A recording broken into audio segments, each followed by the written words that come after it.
Bonjour à tous, bienvenue sur ce premier webinaire qui va présenter les nouveautés qu'on va faire sur le voice management d'Axialis.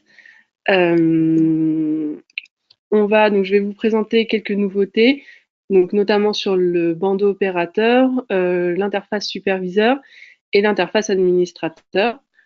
Ces nouveautés ne sont pas encore en ligne. C'est pour ça que je vous les présente aujourd'hui pour que vous soyez au courant. À la fin de ce PowerPoint et de ce webinaire, vous allez avoir accès à un calendrier avec du coup les dates des sorties de ce que je vais vous présenter. Ce webinaire vous sera envoyé par email, donc le replay, ainsi que tous les documents dont je pourrai parler pendant ce webinaire. On va commencer de suite. Donc, je vais d'abord commencer par vous présenter les, les améliorations que nous allons faire sur le bandeau opérateur. Donc, sur le bandeau opérateur, il va y avoir deux améliorations. Je vais me connecter. La première amélioration va être que quand un opérateur va se connecter, on va lui demander son numéro de réception d'appel. Tant que l'opérateur n'a pas donné son numéro de réception d'appel, il sera toujours considéré en pause. Donc, c'est-à-dire que dans vos statistiques, etc., l'opérateur ne sera pas disponible. Et ici, donc, je vais choisir mon numéro de réception d'appel, je fais sauver, et ça m'a sauvegardé. Et donc là, je suis actuellement en ligne. Cette option, cette fonctionnalité sera mise en option directement dans votre interface administrateur au niveau des fiches des opérateurs. Vous aurez juste à cliquer sur oui ou non pour demander le numéro de réception d'appel. Et donc à chaque fois, et si vous validez cette fonctionnalité, à chaque fois que votre opérateur va se connecter, on va lui demander son numéro de réception d'appel. Et le fait qu'on lui demande ce numéro de réception d'appel fera qu'il n'oubliera pas de pouvoir se mettre en disponible pour recevoir des appels. Donc ça, c'est la première amélioration qu'on va faire sur le bandeau opérateur. La deuxième amélioration, donc là, ça ne sera pas une option, ça sera disponible pour tout le monde, c'est ce qu'on appelle l'autodiagnostic des postes. Donc en fait, ça va permettre à l'opérateur de, quand il va se connecter le matin, vous voyez ici, on a rajouté un petit picto, donc l'autodiagnostic. Il va pouvoir cliquer sur ce petit picto, et donc ça va l'appeler.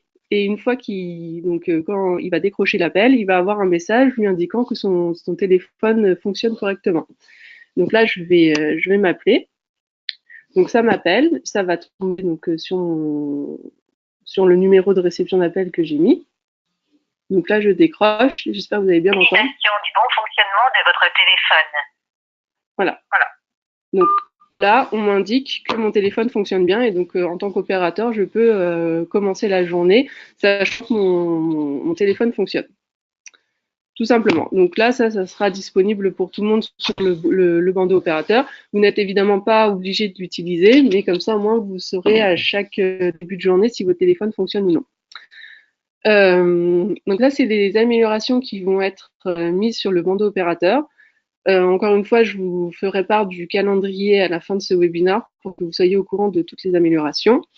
Et de toute manière, toutes les améliorations que je vais vous montrer actuellement, s'il y a vraiment un gros changement au niveau des opérateurs, des administrateurs ou des superviseurs, de toute manière, vous allez être au courant avant et ça sera de toute manière mis en forme d'option donc sur votre interface administrateur, de fait que vous pouvez les activer ou non, comme ça vous ne serez pas dérangé si vous ne souhaitez pas avoir ces nouvelles améliorations. Sauf par exemple l'autodiagnostic du téléphone, puisque de toute manière, vous n'êtes pas obligé de l'utiliser, ça ne va pas gêner votre utilisation actuelle de votre téléphone. Ensuite, je vais passer à l'interface. On va rester sur l'interface opérateur. L'amélioration également qu'on a faite, donc je me déconnecte. Et il y a deux choses. On a mis ici un message mot de passe oublié.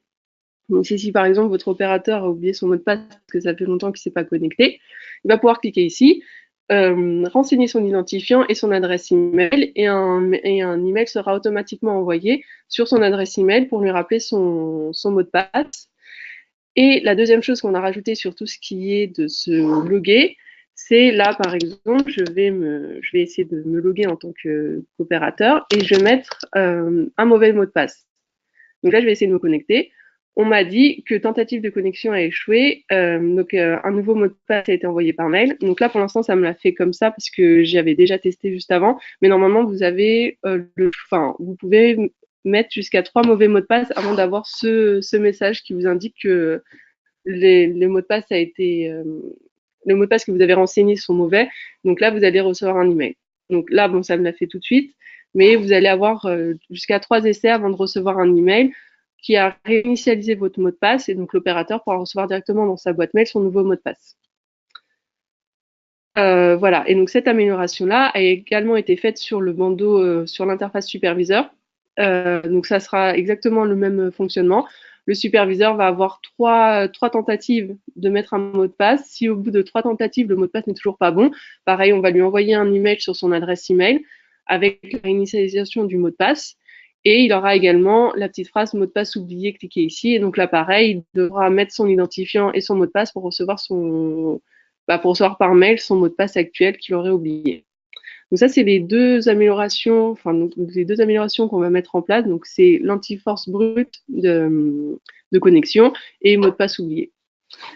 Donc ça a été, donc voilà, là pour le coup, on a vraiment fini sur le bandeau opérateur. Et je vais passer sur 2 autres améliorations qui vont se passer au niveau de l'interface administrateur.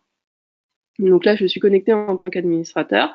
Et donc, la grande amélioration qu'on va mettre dessus, ça va être qu'on va cacher les mots de passe. Donc, c'est-à-dire que l'administrateur, quand il va créer un nouvel opérateur ou un nouveau superviseur, il n'aura plus la possibilité de lui choisir le mot de passe qu'il va attribuer à l'opérateur ou au superviseur. Il va devoir remplir le formulaire, il va remplir le formulaire comme d'habitude. Et en fait, il n'y aura juste plus la case de mot de passe. Et une fois il va devoir bien renseigner l'email. De toute manière, ça va être obligatoire. Il va devoir renseigner l'email. Et une fois qu'il a rempli toute sa fiche, donc soit superviseur, soit opérateur, un mail va être automatiquement envoyé à l'adresse mail que vous aurez mis dans la fiche du contact, avec le mot de passe, le rappel de l'identifiant et le rappel de l'adresse sur laquelle il peut se connecter.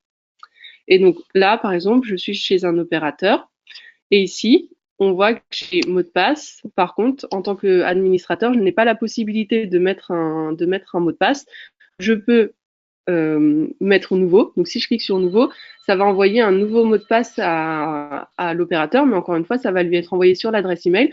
Donc l'administrateur ne verra pas le mot de passe de l'opérateur.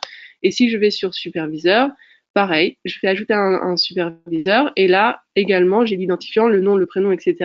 L'adresse email qui sera du coup obligatoire, mais je ne peux pas mettre de mot de passe. Et si je vais ici dans les superviseurs, il n'y a à aucun endroit, pardon, où est renseigné le mot de passe. Donc là, ça sera vraiment caché. Et cette amélioration, donc, comme je vous ai dit précédemment, ça sera mise sous option.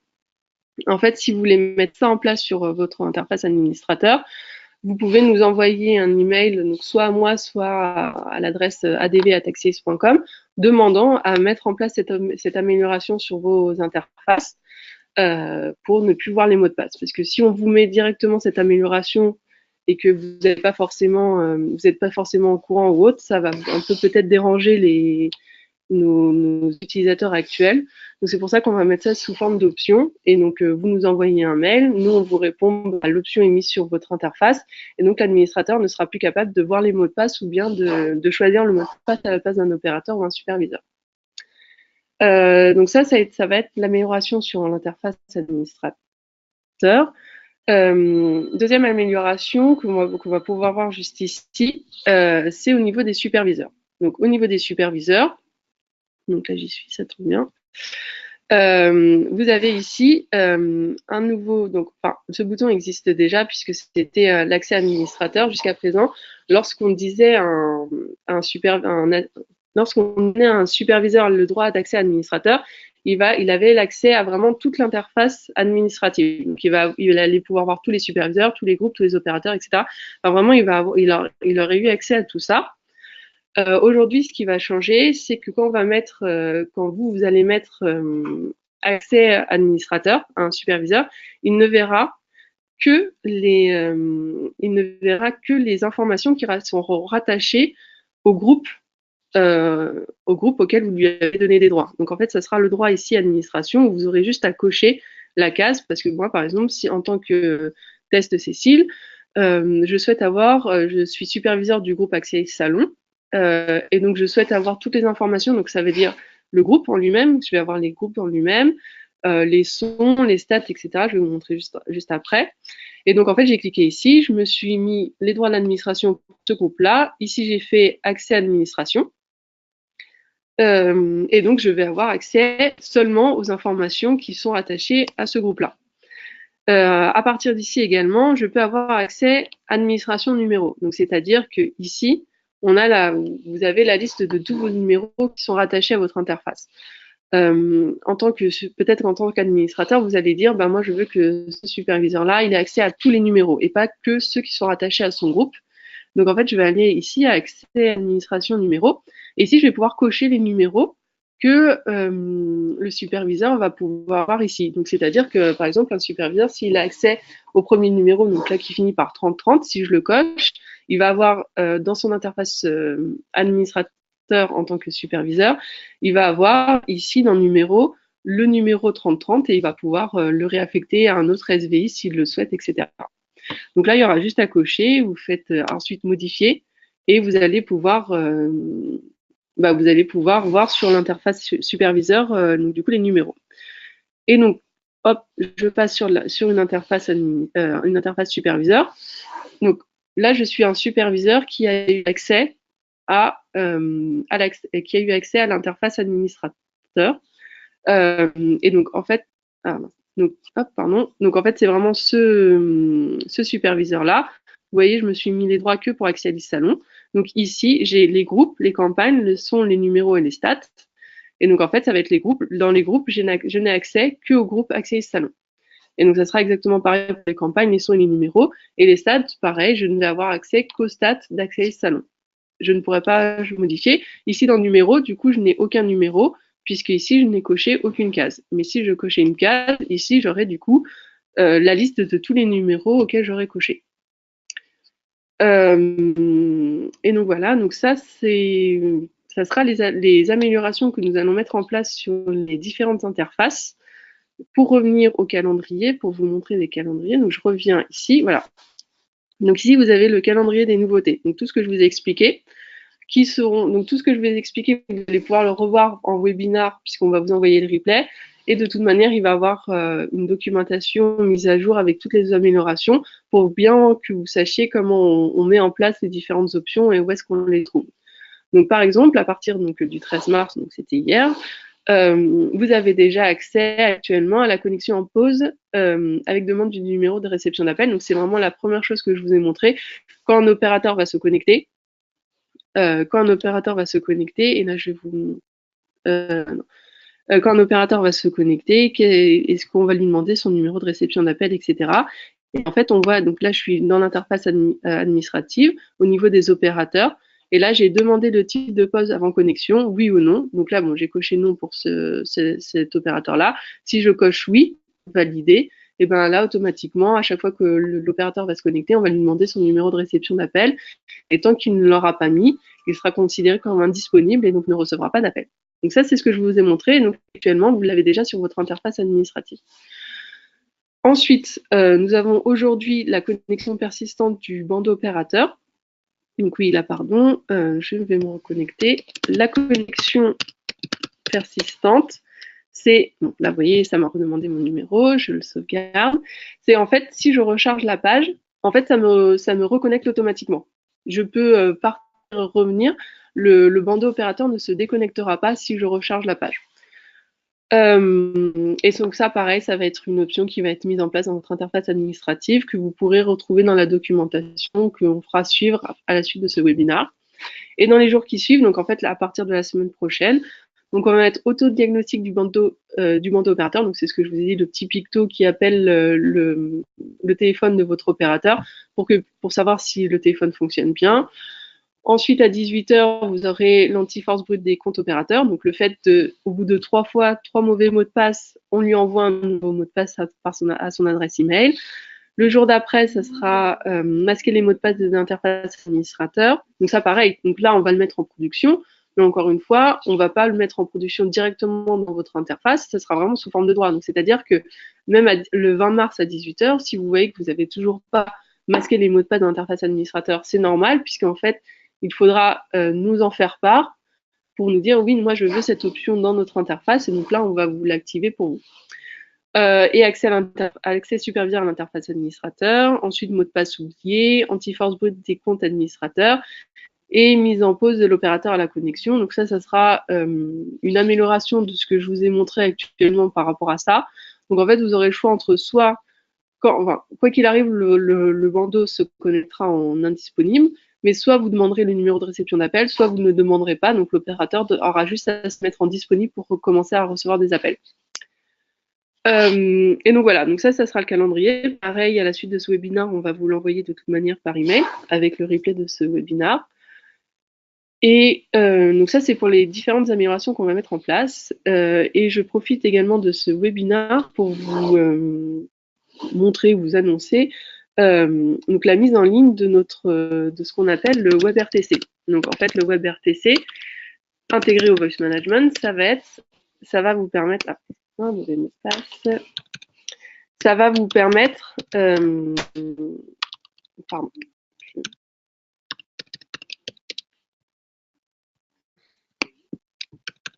Donc, bon, je continue en même temps. Le WebRTC, ça va vous permettre de. Je retrouverai le mot de passe après. Donc, le WebRTC, en fait, c'est vraiment ce qui va vous permettre de vous enlever du téléphone fixe. Donc, c'est-à-dire que vous allez avoir le numéro de. Vous allez avoir votre téléphone intégré directement au Voice Management. Donc, en fait, à chaque fois on va vous appeler, non, ça ne sonnera plus sur votre téléphone, mais ça sonnera sur votre bandeau opérateur.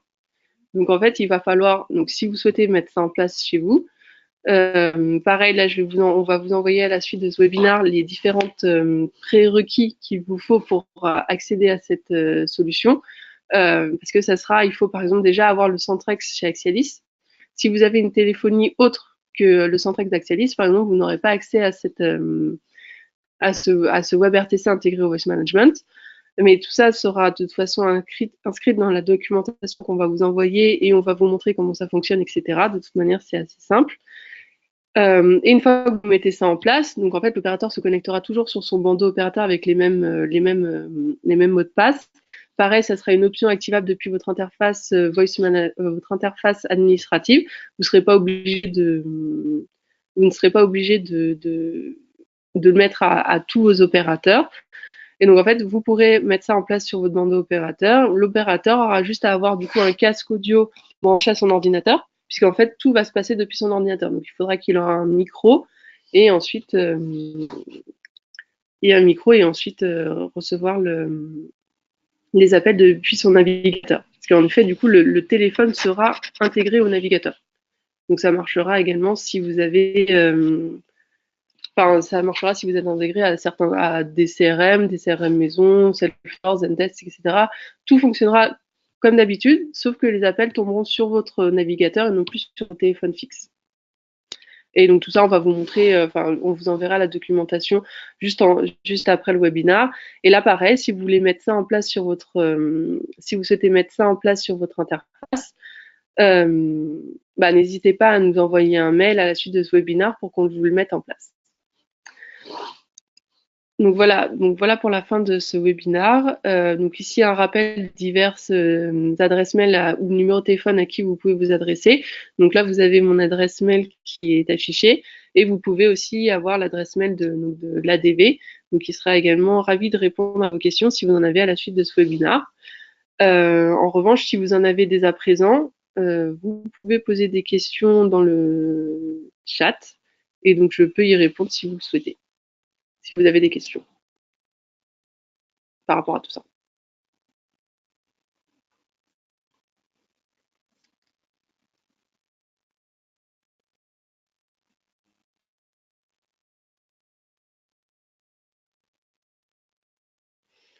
Bon, en tout cas, si vous avez des questions qui vous reviennent ensuite, n'hésitez pas vraiment à m'envoyer un email et je serai ravie de pouvoir vous y répondre. En tout cas, j'espère que ce webinaire vous a plu. En tout cas, a été assez explicite sur tout ce qu'on va mettre en place au niveau du voice management. Et première question. Quels tests sont effectués pour vérifier le bon fonctionnement De la console opérateur. Euh, alors, je suis pas sûre de bien comprendre cette question. Enfin, en tout cas, les seuls tests, c'est juste qu'en fait, ça fait un appel sortant. Enfin, comment on dit ça, j'ai oublié le mot, mais ça met en place un appel, ça met en place un appel sortant qui va vous appeler au final. Et l'appel sortant, ça sera du coup le robot qui va faire le message de bon fonctionnement. Je ne sais pas si j'ai été assez claire.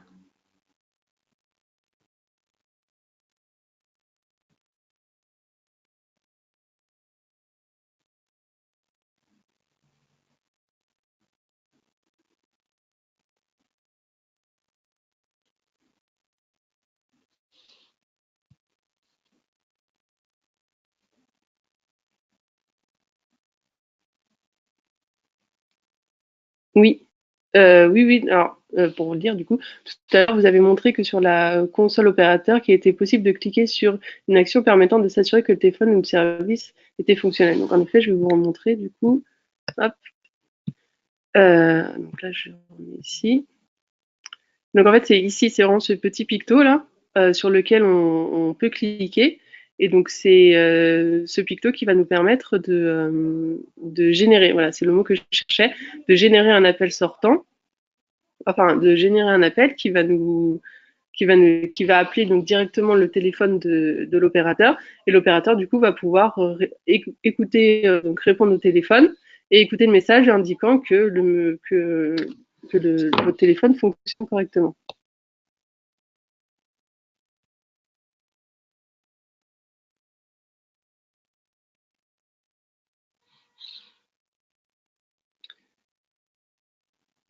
Je ne sais pas du coup si j'ai bien répondu à votre question. Ah oui, très bien. En tout cas, si vous avez d'autres questions sur ce fonctionnement-là, n'hésitez pas. Donc, je ne sais pas s'il y a d'autres questions. Encore une fois, n'hésitez pas à. Enfin, je reste ouverte de toute manière à d'autres questions suite à ce webinaire et même peut-être que quand on va vous envoyer le webinaire, que vous allez le re-regarder, vous allez avoir d'autres questions. Donc, encore une fois, n'hésitez vraiment pas à m'en faire part et je pourrai y répondre. Donc, merci de votre participation. Merci de votre participation du coup. Et puis de toute manière, sur les diverses améliorations qui vont avoir lieu sur le voice management, on fera régulièrement des webinaires comme celui-ci pour vraiment bien vous expliquer et vous montrer le fonctionnement des diverses améliorations qu'on met en place sur le voice management. Merci beaucoup. Très bonne journée à vous et à bientôt.